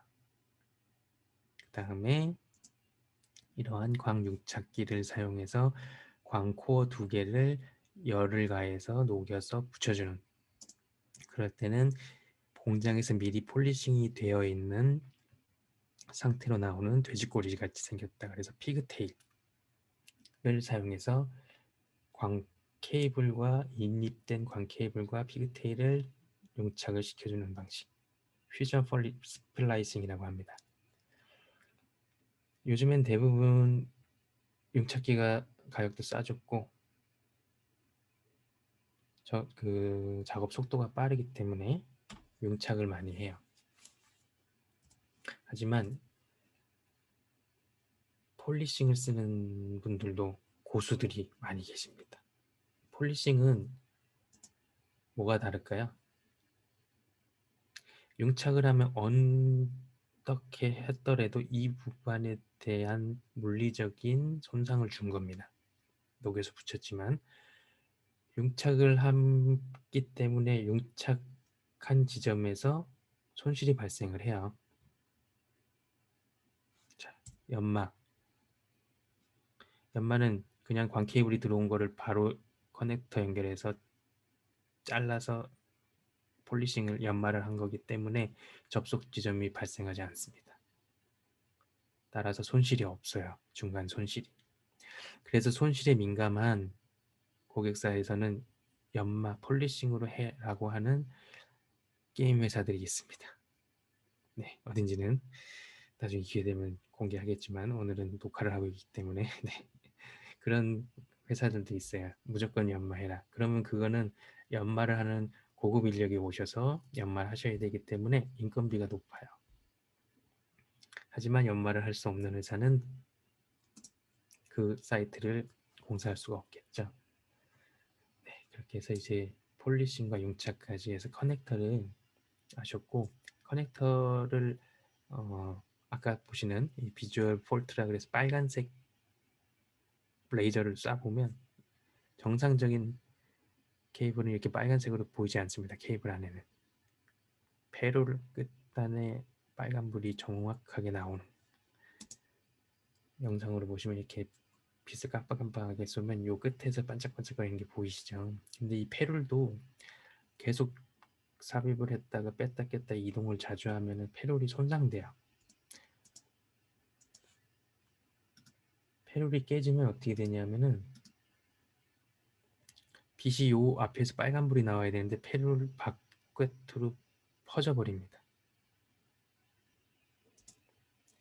보시면 그쵸, 빛이 옆으로 다 퍼져서 나오죠. 이건 페롤이 깨진 거예요. 그러면 빛이 가운데로 정확하게 코어로 나오지 않기 때문에 통신이 안 됩니다. 링크가 죽어버립니다. 이런 부분들은 페롤입니다. 이게 페롤을 확대한 거고 UPC와 APC가 있어요. 흔히 일반적으로 UPC 아무 말 안 하면 APC가 필요합니다. 그럼 아까 보셨던 초록색 싱글 모드에서 쓰는 APC는 앵글드, UPC는 그냥 피지컬 컨택트가 울트라라고 해서 이제 반사 손실이 적은 거예요. 근데 APC는 더 적습니다. 이거 뭐 이게 꺾어놨다고 해서 무슨 반사 손실이 적지? 그냥 APC는 적다라고 알고 계시죠? APC는 장거리를 사용할 때 주로 씁니다. 광 커넥터 손실이 아주 적기 때문에. 일부 장비 광 계측기에서는 이 APC에 사용한 커넥터의 손실이 워낙 작기 때문에 그걸 손실로 못 잡아내는 계측기가 있을 정도로 APC는 상당히 작아요. 자, 이 페룰과 페룰이 서로 만나서 커넥터끼리 만났을 때, 네, 맞습니다. FTTH에는 APC를 사용을 합니다. 페룰과 페룰이 만났을 때 빛이 반사돼서 굴절돼서 넘어갈 때 이 사이에서 어, 무언가의 장애물을, 그러니까 서로 만나는 지점에서 반사가 일어나거든요. 뒤로 돌아가는, 이게 UPC입니다. 현재 UPC는 반사가 바로 뒤로 돌아가 버려요. 그래서 실제로 오는 빛의 신호를 방해합니다. APC는 8도가 꺾였거든요. 그렇기 때문에 반사가 되는 빛이 위로 뻗어나가요. 그래서 직진성을 가지고 들어오는 광원을 방해를 덜 합니다. UPC에 비해. 그렇기 때문에 APC는 반사 손실이 작고요. 8도가 꺾여 있는 이유입니다. 이게 APC와 UPC 차이입니다. 네, 파이버 케이블링은 저번에 우리 UTP 때 카퍼 때도 보셨듯이 구성 요소는 별거 없습니다. UTP의 모듈러적이 광 아답터고요. 피그테일은 사용을 할 수도 있고 아까처럼 연마하면 사용을 안 합니다. 광 점프 코드 이것들로 구성된 게 FDF예요. 광코어가 24코어나 뭐 48코어나 올라오면 그 코어를 하나씩 벗겨서 용착을 해서 연결을 하거나 그 코어 하나씩을 용착을 하지 않고 연마를 해서 폴리싱을 해서 꽂아 놓거나 폴리싱을 하면 이러한 액세서리는 필요 없습니다. 이거는 용착한 부분들을 보호하기 위해서 카세트에 하나씩 꽂아 놓는 거고 선번장을 기입하는 겁니다. 자, 싱글 모드. 사실 이렇게 해놓으면 조금 불안해요. 이러한 그 함체를 써서 안에다가 넣어놓는 게 안전하긴 합니다. 자, 우리 광 트랜시버 제일 잦은 질문, 제일 많은 애매모호한 질문이 나오는 게 광 트랜시버의 종류인데 이게 표준이에요. 앞에 숫자는 전송률입니다. 10메가부터 400G까지 있죠. 뒤에는 변조 유형이에요. 베이스밴드냐, 브로드밴드냐, 패스밴드냐. 대부분은 베이스밴드겠죠. 그 다음으로 나오는 그 글자가 매우 중요합니다. 그 다음으로 나오는 글자 하나만 봐도 이게 싱글 모드냐, 멀티 모드냐, 파장을 무엇을 쓰느냐, 이 파장으로 최대 지원거리가 몇이냐가 나옵니다. 그 다음에 두 번째 글자는 코딩 방식이고 대부분은 팸이나 뭐 스크램블드를 많이들 사용을 하는 걸로 알고 있어요. 세 번째 글자는 거의 세 번째 글자까지는 가지 않고요.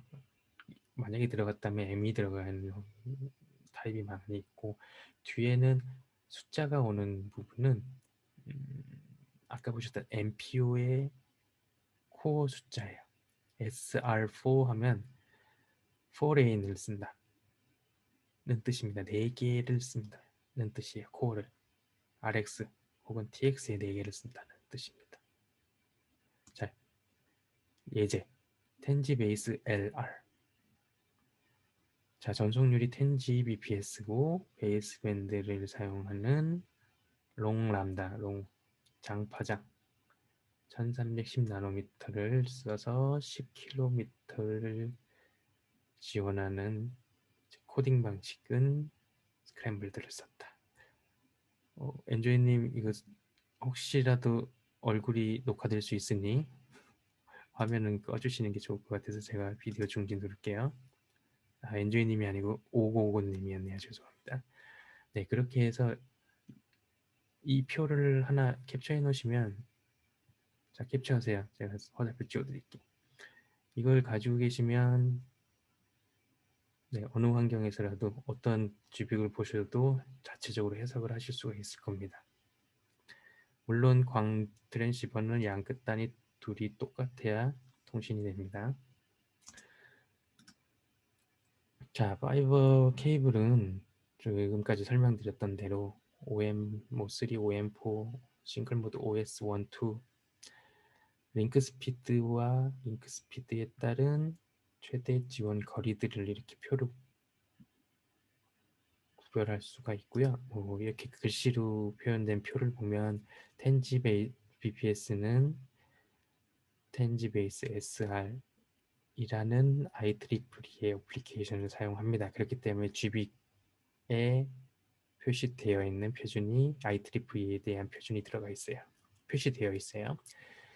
파이버 타입은 멀티모드 OM3, OM4 다 사용할 수가 있고 2코어를 쓰고 있으며 1코어 파이버 하나당 10G씩 그래서 듀플렉스 LC를 사용합니다.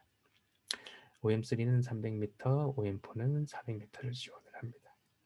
이런 식으로도 표시를 할 수가 있고요. 아까 제가 설명드렸듯이 SR4는 MPO 타입이고요.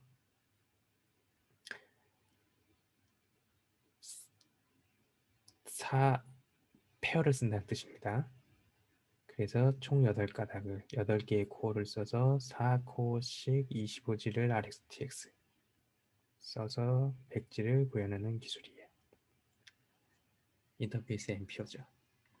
OM5는 여기는 안 나와 있지만 OM5는 또 OM5의 표준을 사용을 합니다.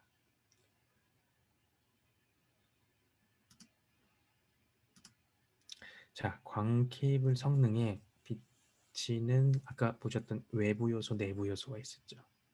고유 감쇄, 외부 감쇄가 있었죠. 고유 감쇄는 빛의 입자를 그냥 자연적으로 흡수가 돼서 더 이상 진행되지 않는 것을 얘기하고요. 산란은 빛이 무언가의 입자를 만나서 반사가 돼서 산란되어 버리는 겁니다. 이런 이유로 고유적으로 그냥 재질에 따른 특성 때문에 감쇄가 일어나는 거고요. 외부 감쇄는 이제 마이크로 밴드라 그래서 보이시죠? 피복을 꽉 눌러. 뭐가 누를까요? 케이블 타이.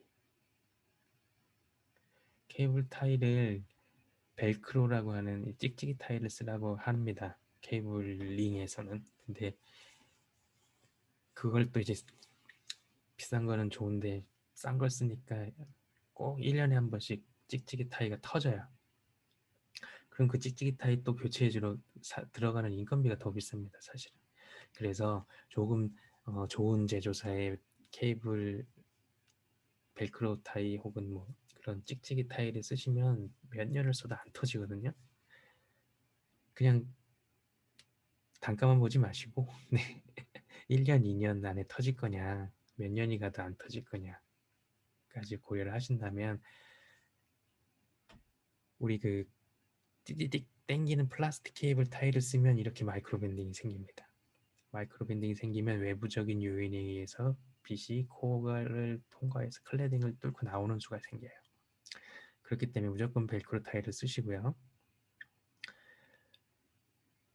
매크로 밴드는 실제적으로 광 케이블이 꺾인 거예요.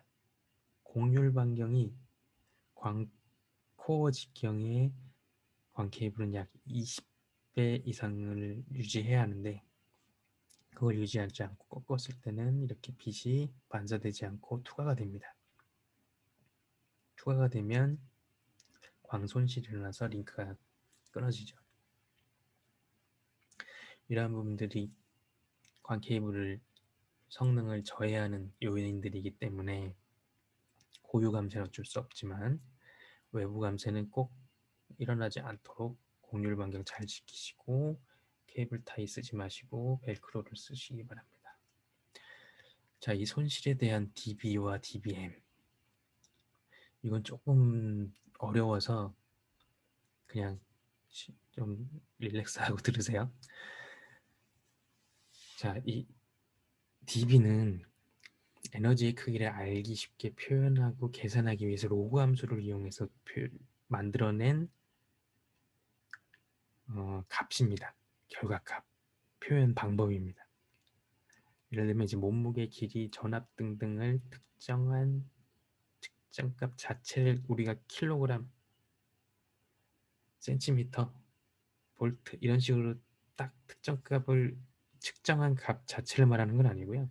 측정값의 로그를 입혀서 만들어낸 결과값이에요. dBm은 마이크로와트 단위의 파워, 전력을 dB 스케일로 나타낸 단위의 절대값입니다. 이게 뭔 말이야 이게? 저도 어려운데. 자, 광통신에서는 dBm을 써요. 파워를 표시하기 위해서. 자, 1mW는 1mW 기준으로 로그 함수를 만든 절대 단위인데 1mW는 0dBm으로 하자. 1mW는 0dBm입니다. 0dBm이라 그래서 파워가 제로가 아니에요. 자, 1W는 0dB예요. 로그로 표시했을 때. 자, 파워 단위인 dBm으로 표현을 하면 1mW는 0dBm이고요. 10mW는 그러면 10dBm입니다. 단순히 공이 하나 늘은 게 아니에요. 이 로그로 계산을 하면 100mW는 100dBm이 아닙니다. 10 곱하기 로그 100을 해서 10의 2승 곱하기 2가 되면서 20dBm이 된 거예요.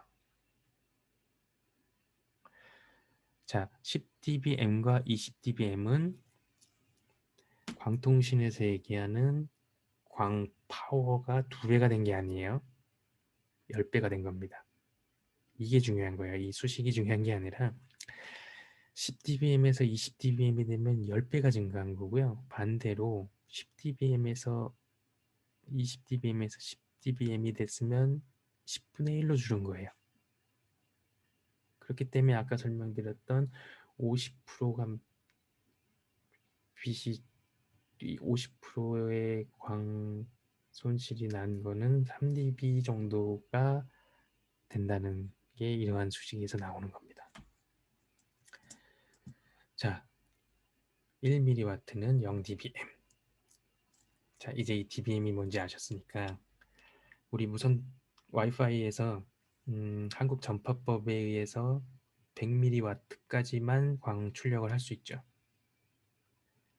100mW는 20dBm입니다. 무선은 상당히 꽤 센 신호를 파워를 쏘는 거예요. 반면 광에서 쓰는 단위는 마이너스 dBm으로 가죠. 자, 마이너스 dBm은 0. 이게 100 마이크로미터는 100 빠졌네요. 100 마이크로미터 와트입니다. 0.1mW라고 보시면 돼요.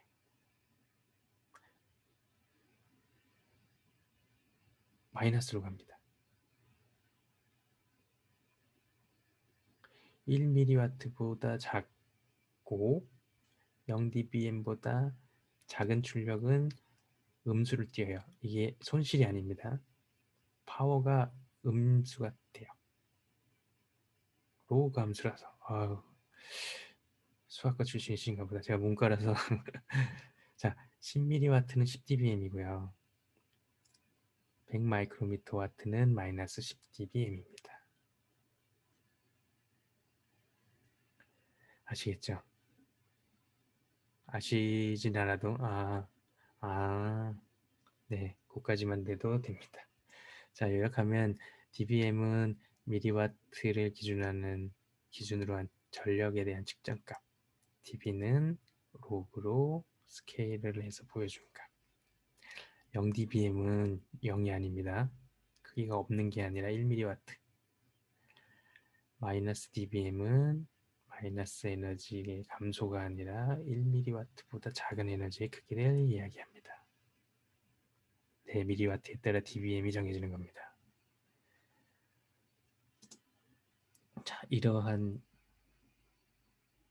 논리로, 이러한 수식으로 옵티컬 파워 로스가 약 50% 정도가 발생을 했다는 것은 약 옵티컬 로스 파워가 3dB 정도가 발생했다는 거와 연결하시면 되고요. IEEE에서 얘기하는 100 베이스 SX, 10G 베이스 SR에서의 광 손실에 대한 예산은 4dB여야 한다. 2.9dB여야 한다. 이렇게 표준으로 나와 있습니다. 손실이 이거보다 크면 저희 계측기로 찍으면 실패 나온다는 겁니다. 그러면 이러한 손실들은 어떻게? 커넥터당 0.2에서 0.5dB, 멀티모드 파이버 케이블은 킬로미터당 약 3dB의 손실을 어쩔 수 없이 가져갑니다. 자, 이러한 손실들을 테스트하는 방법은 티어 1과 티어 2 두 가지 방법이 있어요. 표준은 티어 1입니다. 티어 2는 옵션이에요. 티어 1은 필수 항목이고 티어 2는 티어 1에서 실패가 났거나 티어 1과 티어 2를 다 하라고 하는 시방서가 있다면 다 해야 돼요. 자, 티어 1은 무엇이냐? OLTS라고 하는 옵티컬 로스 테스트 셋, 우리가 흔히 아는 파워미터, 광 파워미터를 사용해서 광 손실을 보는 겁니다. 티어 2 인증은 OTDR, 옵티컬 타임 도메인 리플렉터미터라고 하는 장비를 사용해서 광 손실 지점을 찾는 거고요. 파이버 인스펙트라고 해서 광 현미경을 사용해서 광 커넥터 종단면의 오염도를 테스트하는 겁니다. 이러한 장비들이 있고요. 티어 1 인증부터 알아볼게요. 파워미터. 네, 이 파워미터는 dBm으로 표시됩니다. 네, 이렇게 실패, 패스냐, 페일이냐를 나타내주는 아주 고가의 광 OLTS라고 하는 광 파워미터도 있고, 일반적으로 조금 저렴한 이러한 파워미터를 주로들 많이 쓰시는데, 이 제품들은 내가 이 dBm 값을 해석하고 읽을 줄 아셔야 되고요. 이러한 좀 고급 장비들은 내가 아무것도 몰라도 이 안에 들어있는 펌웨어가 이 구간에 대한 전체 로스가 표준을 만족하는지, 만족하지 못하면 fail, 만족하면 패스로 나타내 줍니다. 자, 우리 한번 테스트를 해볼 건데 짝퉁을 들고 갈 수는 없겠죠. 비싸니까 저렴이 하나 들고 케이블 테스트를 하러 가보겠습니다. 네, 백본 스위치. 백본 스위치에 광 신호가 제대로 나오나, 혹은 리프 스파인 구조면 리프 구간에 스파인 구간에 전체 구간에 광 신호가 링크가 죽었다 살았다 한다고 한다. 한번 체크를 해보자. 자, 백본에서 출발하는 광 트랜시버에 케이블을 꽂고 파워메타를 연결합니다. 보니까 파워메타의 광이 아주 약하거나 나오지를 않네요. 이러면 백본에 문제가 있는 겁니다. 니어 엔드. 내가 가까운 쪽, 내가 지금 파워메타를 연결한 쪽, 그리고 OK가 떴다면 이제 반대쪽으로 가야겠죠. 반대쪽 스위치에 또 연결된 광 트랜시버와 파워메타를 케이블로 연결을 해서 보니까 페일이더라. 그럼 이제 스위치가 아닌 케이블. 지금 이게 200번 트랜시버에서 포설되어 있는 케이블 끝단에서 연결한 거고요. 아까는 내가 가져간 케이블로 한번 연결해 본 겁니다.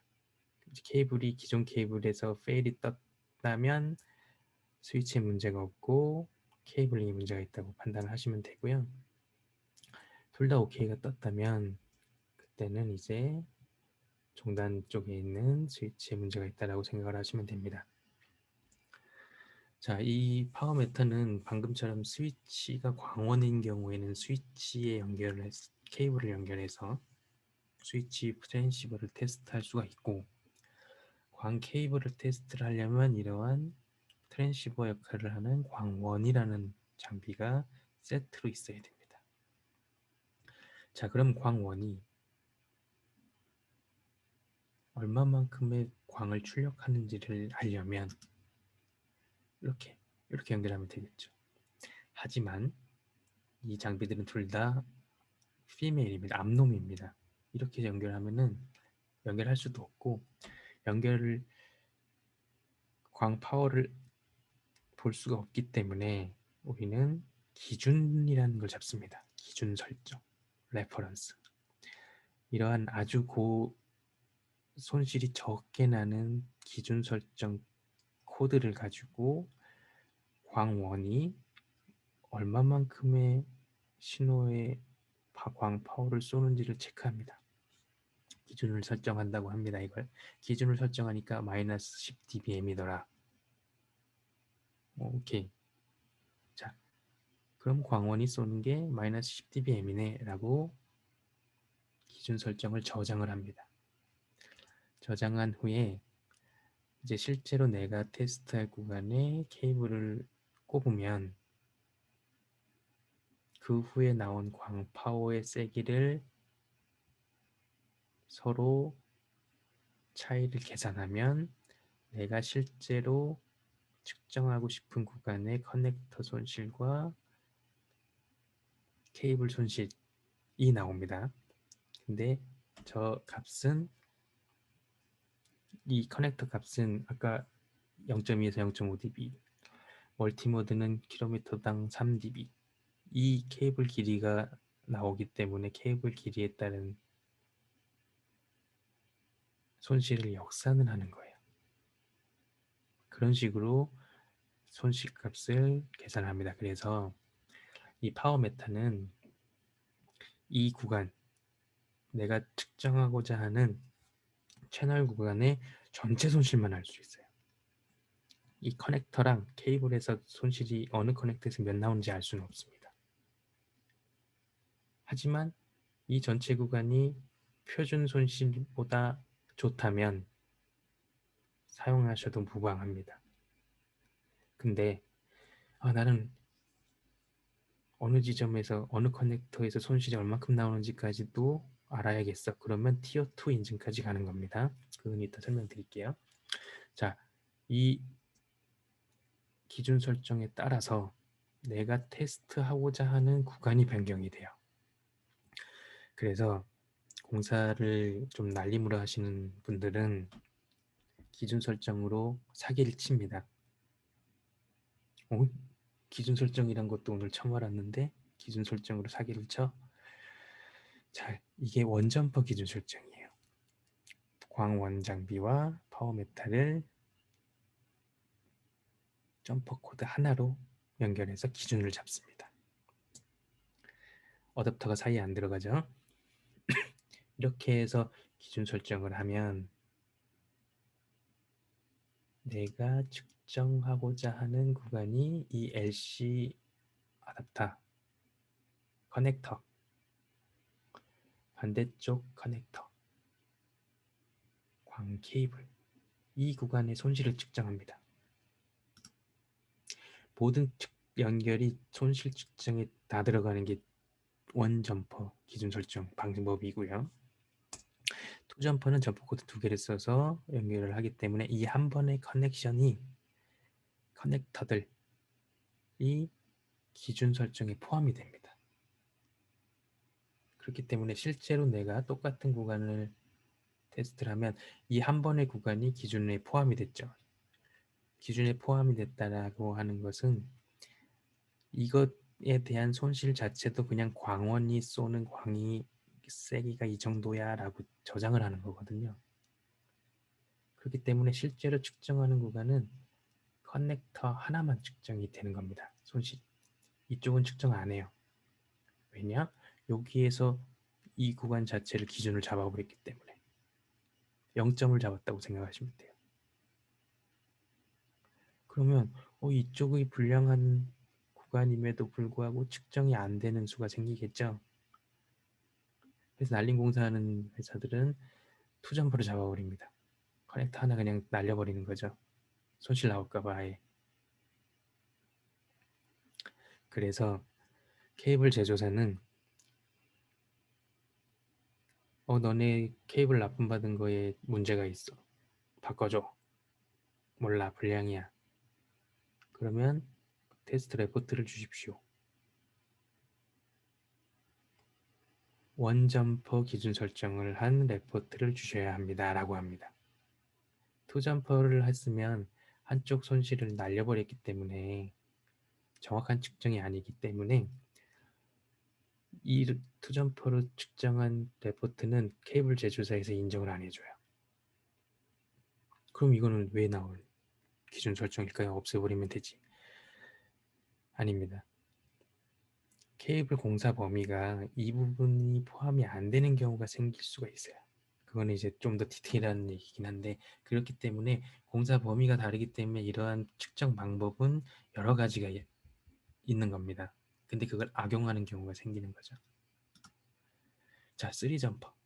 두 번의 커넥션을 다 기준으로 잡아버립니다.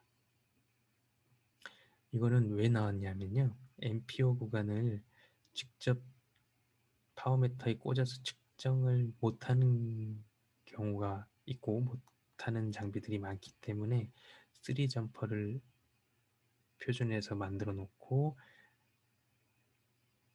광손실 구간을 이제 LC부터 MPO 구간의 채널 전체를 볼 수 있게 만들어 놓은 게 요 끝단에 두 개의 커넥터를 측정하지 않는 게 바로 3점퍼 기준 설정이라고 합니다. 그래서 중요한 건 광 테스트 레포트를 받으실 때 상단 위에 제일 중요하기 때문에 표시가 돼요. 원점퍼, 투점퍼, 쓰리점퍼 기준 설정을 했는지 어떤 걸 했는지 그게 만약에 투점퍼고 쓰리점퍼다 그럼 다시 해오라고 얘기하시면 됩니다. 원점퍼 기준 설정으로 다시 찍어주세요. 그러면 공사업체는 바짝 긴장하겠죠. 오, 이런 것까지 하시나. 네. 자, 티어2 인증을 설명을 드릴게요. 티어2 인증은 옵티컬 타임 도메인 리플렉트 미터라 그래서 옵티컬 광 신호를 보내서 되돌아오는 반사된 광 신호를 받아서 도착한 시간을 계산합니다. 타임 도메인. 타임 도메인 시간을 역산해서 어느 지점에서 반사가 일어나서 돌아왔는지를 계산을 해서 거리를 찾아내요. 복잡하죠? 복잡한데 정말 좋습니다. 네, 똑같이 생겼지만 얘는 장비가 두 개가 한 세트가 광원이 있는 게 아니라 OTDR이 자체적으로 한 포트에서 광원이 되고 광을 다시 수신까지 합니다. 그래서 장비는 하나예요. 자, 이것도 광은 기준 설정이라는 게 무조건 필요해요. 그래서 얘는 기준 설정이라고 안 하고 광 보상 설정이라고 하는 내가 사용할 구간에 대한 테스트할 때 사용할 광 패치 코드를 일단 0점을 잡아놓고 내가 실제로 테스트하고자 하는 구간을 사이에 끼워 넣습니다. 그 다음에 장비를 보내면 광신호가 갔다가 중간에 반사되는 것들이 있으면 돌아옵니다. 이렇게 돌아오는 시간을 계산해서 이 구간에서 어느 지점에 장애가 있냐 없냐 광 커넥터 사이사이에 손실이 표준을 만족하느냐 아까 멀티모드 0.5dB까지라 그랬죠. 그 안에 들어오느냐를 이렇게 그래프로 표시를 해줍니다. 자, 아까 보낸 신호고요. 여기가 1번 접속 지점, 2번 접속 지점이라고 할게요. 1번 접속 지점에서 반사가 한번 일어납니다. 2번 접속 지점에서 반사가 일어나고 중간에 꺾였죠, 아래로. 이 부분은 융착을 했다라는 뜻입니다. 아까 거기엔 융착은 그림에 없었지만 융착도 잡아내고요. 그래프와 숫자로는 일반인은 잘 알 수 없기 때문에 이렇게 GUI 형태의 그림으로 표시를 해줍니다. 보시면 약 51.69m 지점에서 이게 이 동그란 표시가 융착 불량이라는 뜻이거든요. 융착 불량으로 판단되는 손실이 발생했습니다. 이 부분이 장이기 때문에 51.69m 지점에 가서 포크레인으로 땅을 파고 광케이블 걸러내서 중간에 잘라서 다시 융착을 하는 겁니다. 데이터 센터 같으면 이제 FDF를 열어야겠죠. 이게 OTDR입니다. OTDR은 이렇게 포설된 구간도 장애 판단용으로 유지보수용으로 사용을 하지만 제조사로부터 광 케이블을 뭐 몇 킬로 단위로 릴에 감겨 있는 상태로 납품을 받았을 때 융착을 해서 전체 구간에 손실이 없는지 확인을 합니다. 문제가 없는지. 왜냐하면 포설된 후에 했다가는 포설 다 걷어내려면 비용이 어마어마하게 들기 때문에 납품받은 후에 이러한 릴을 OTDR로 찍어서 꼭 테스트를 해서 문제가 없으면 이제 포설을 시작하는 겁니다. OTDR이 융착하시는 분들은 무조건 필수로 가지고 다니세요. 왜냐하면 융착 접속 후에 OTDR로 융착이 잘 됐는지 확인을 합니다. 그리고 데이터 센터 유지보수용으로도 OTDR을 많이 구매를 하고 계시고요. OLTS는 사실 포설할 때 쓰시는 분들이 대부분 쓰시는 거고 OTDR은 유지보수용으로 가지고 계시면 상당히 좋습니다. 이 OTDR을 사용을 하면 아까 그 코어가 섞여 있는 OM1과 OM2나 OM3가 섞여 있는 구간을 잡아낼 수도 있어요. 이 구간의 리플렉션 반사가 상당히 많이 발생하기 때문에. 자, 다른 코어.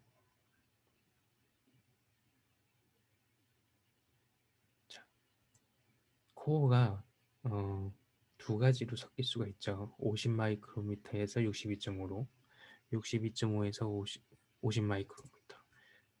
그 섞이는 방향에 따라서 빛의 방향에 따라서 작은 코어에서 큰 코어로 갈 때는 손실이 발생하지 않습니다. 반대로 큰 코어에서 작은 코어로 갈 때는 손실이 발생하기 때문에 그 그 손실 값을 찾아내서 OTDR이 평균 값을 냅니다. 양방향을 테스트하거든요. 그렇게 해서 그러한 커플링 손실도 잡아냅니다. 자, 티어2 인증 중에 또 이제 마지막 인증인데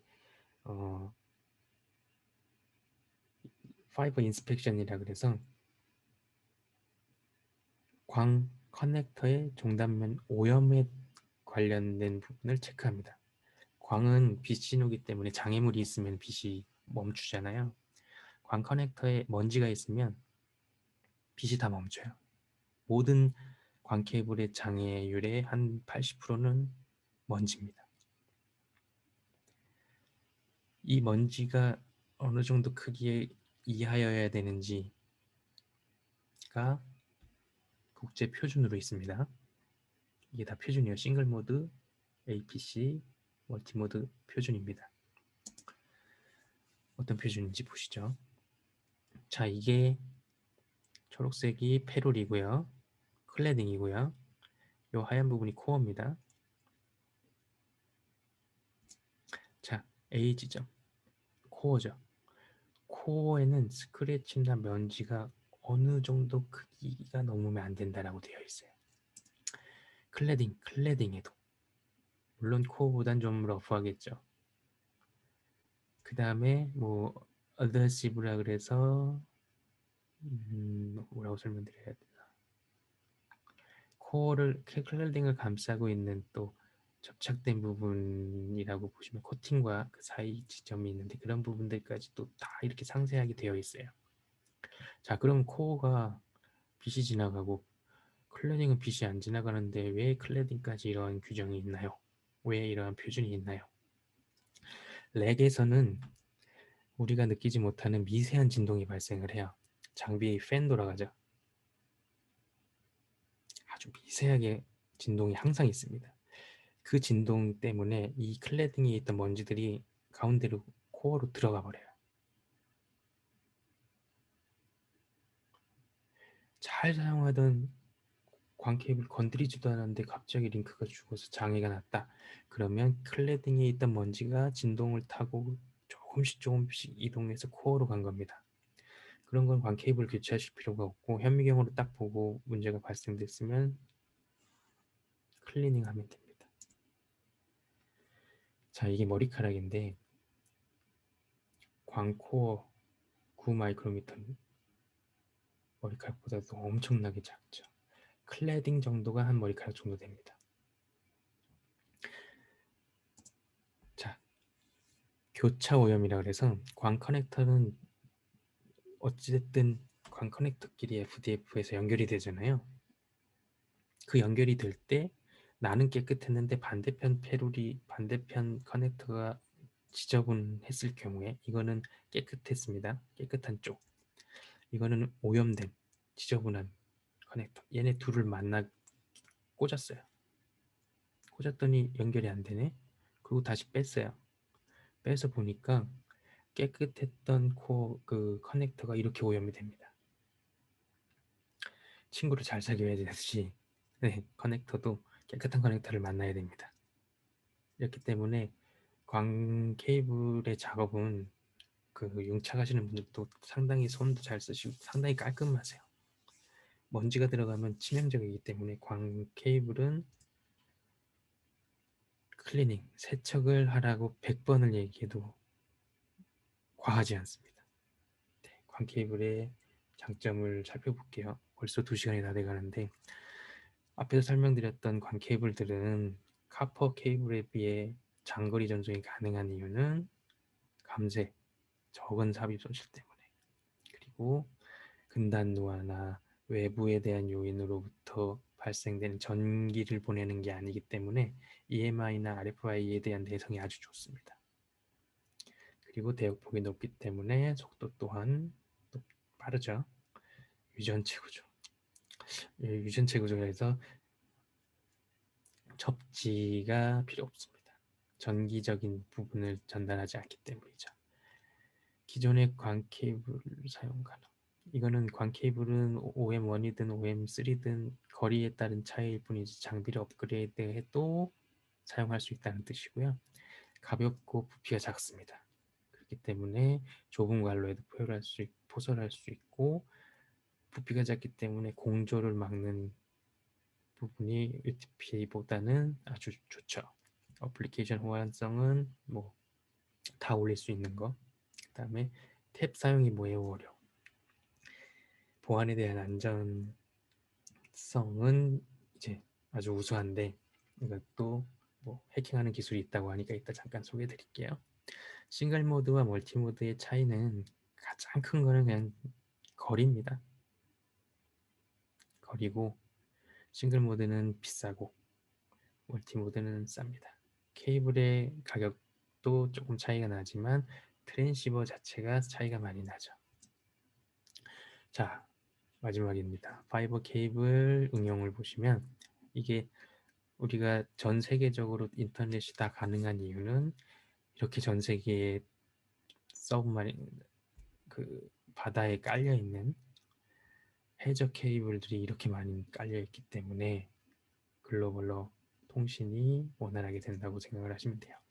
한국과 중국, 한국과 일본도 상당히 많은 광 케이블이 연결되어 있습니다. 네, 감염되네요. 네. 네, 그 밖에 케이블 신기한 거 알려드릴게요. 광 케이블의 원천 기술을 가지고 있는 코닝사에는 썬더볼트 케이블이 USB인데 USB-C 타입이겠죠? 광 케이블입니다. 거리의 제한이 없어요. 신기하죠? 가격, 잡이 없습니다. 440만 원 정도 아니에요? 40만 원? 하지만 길이. 네. USB도 있어요. USB 3.0 옵티컬 케이블 코닝 건데 이것도 거리가 50m까지 지원이 됩니다. 가격은 비싸겠죠? 네. 자, 파이버 옵틱 해킹. 독일에서 해킹되는 사고가 발생을 실제로 했다고 하고요.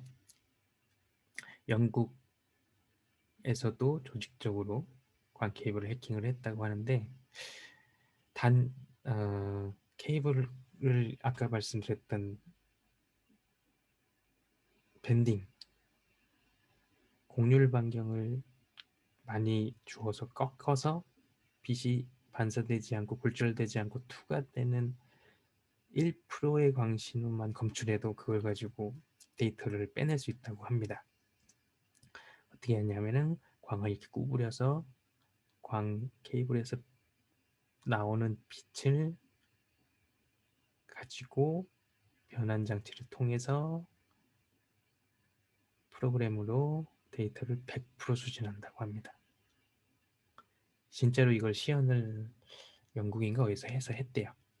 네, 이런 것도 있으니까 광 케이블도 뭐 보안에 대해서는 아주 안전하진 않다. 하지만 이렇게까지 하기에는 포설된 케이블을 걷어내야 되고 뭐 상당히 쉽진 않습니다. 네, 이렇게 해서 제가 준비된 세션을 모두 마쳤습니다.